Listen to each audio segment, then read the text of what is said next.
Le bilan de notre opération test pour la Corse, il est excellent.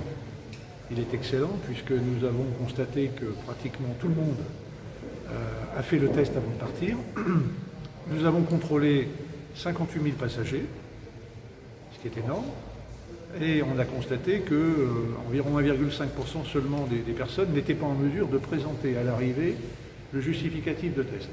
Alors quand je dis qu'on a contrôlé 58 000 personnes, c'est que 58 000 passagers ont dû présenter à l'arrivée à la police l'attestation sur l'honneur et le justificatif du test effectué avant le départ. Seuls 1,5% n'ont pas été en mesure de le faire, ou bien parce que précipitation, mauvaise information, etc. Donc il y a eu une certaine souplesse dans la mesure où c'était des petits chiffres. Et pour ces personnes, eh bien, elles ont effectué le test sur place, à l'aéroport ou sur le port, dans la foulée, immédiatement, en quelque sorte. Ce qui a permis effectivement de corriger en quelque sorte ce dysfonctionnement. Les cas positifs, une quinzaine de cas positifs, 58 000 passagers, 750 personnes testées sur place, 15 cas positifs. Ça veut dire que les 58 000 passagers, c'est des gens qui avaient évidemment fait le test, qui étaient négatifs.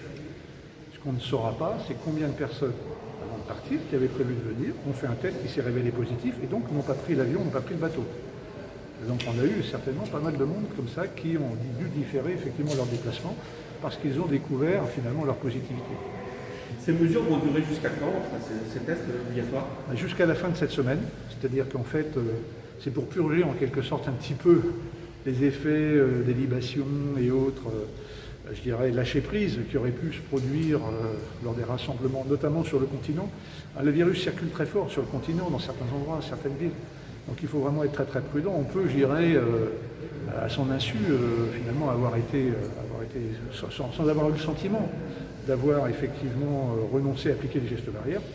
Donc on conserve encore une semaine de battement. C'était un peu le conseil que nous donnaient les spécialistes pour pouvoir effectivement bien purger la situation. Et puis derrière, donc, le relais est pris sur place, notamment le maire d'Ajaccio, qui va en parler certainement, nous a proposé de mettre en place un dispositif.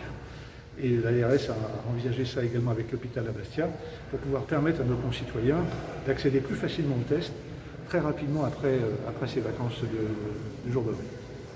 Oui, donc effectivement les données non consolidées qu'on a pu établir hier démontrent que nous avons une augmentation du taux d'incidence la semaine dernière, 63 cas positifs pour 100 000 habitants, alors que la semaine précédente, nous étions à 42 cas positifs pour 100 000 habitants. Ce sont des chiffres pour toute la Corse.